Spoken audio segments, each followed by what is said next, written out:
Hey guys, I'm Jess with Drifter Journey. Today I'm going to be reviewing the Mueller 500 watt immersion blender, stick blender. I just bought this off Amazon based on the amazing reviews it gets.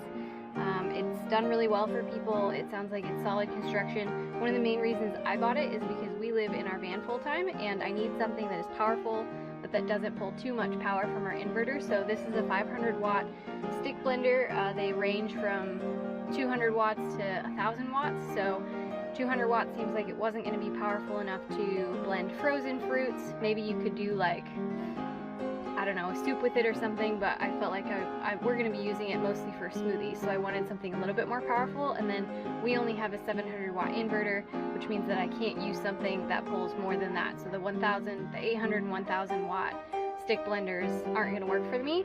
So what I'm going to do today, this is the first time I've used it, so I'm going to show you guys. You're going to learn along with me whether or not we like it. I am going to make a simple fruit smoothie right now. I bought a milkshake cup specifically for this purpose. This stick blender only comes with the cutting attachment. It comes with a foaming whisk and then a regular whisk. So it did not come with a cup for blending, which I specifically wanted a stick blender that didn't come with a cup so that I could buy my own. I don't like the cheap plastic stuff, so I bought a stainless steel milkshake cup for that reason. So I'm going to start with a little bit of Greek yogurt, non-fat plain Greek yogurt. Probably about a cup in there.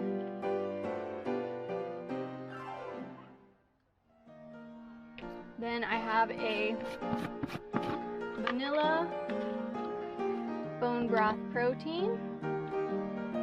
That's going to be the Ancient Nutrition vanilla bone broth protein mix. I'm going to do a big spoonful of peanut butter. I like peanut butter, so we're going to throw that in there. And then I have mango berry blend. So this is frozen strawberries, mangoes, and blueberries. And throw in about a cup and a half of that.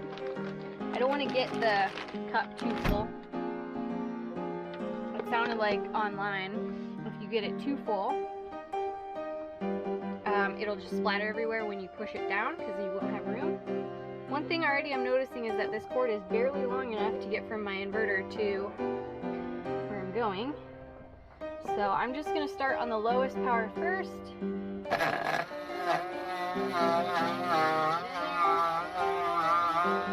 up a little. I'm going to go half power. See how that goes.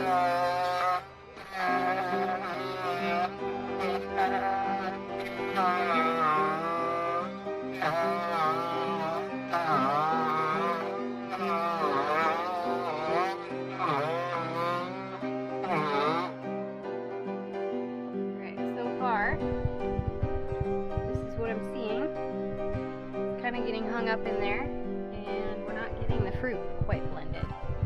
So what I'm going to do is add a little bit of water. It's been a long time since I've made a smoothie. We don't typically do smoothies because we don't have a blender. So we will try this, and I'm hoping that I won't splatter everything everywhere. Try again.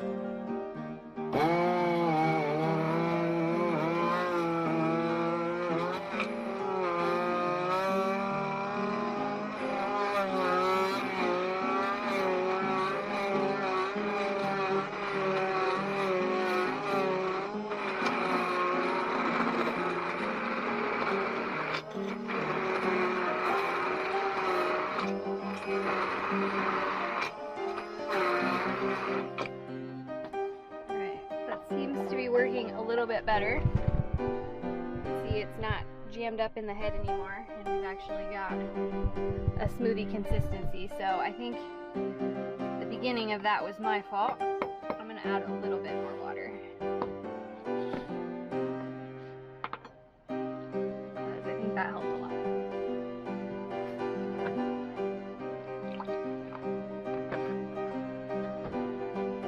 All right.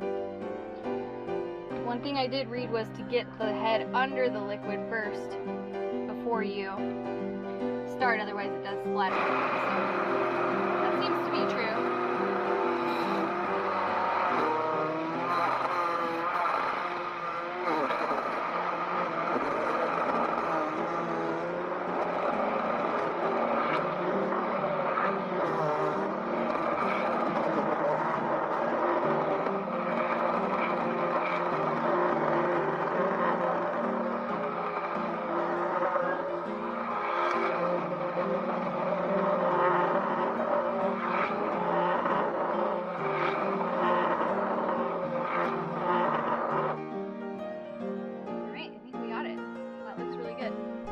So we've got smoothie consistency and it looks good. So I'd say overall I am pretty impressed. I think what's going to be critical for us is just that power usage. So good to know for next time that I need to add water because it was struggling, and that makes sense. Now that I think about it, when we used to do smoothies in a blender, we would add some. So yeah, it looks like that's gonna work really well. I would recommend it just from first use. I mean, it's like heavy duty. It has like a nice weight to it, sturdy feel to it, which is nice. There's not a lot of plastic components, which I like about it. So, I mean, I've made a smoothie in less than 5 minutes, and it could have been faster if I had add water from the beginning. So overall, I'm pretty impressed. Let me look at my power usage. I don't think it pulled that much at all, so yeah, I'd recommend it.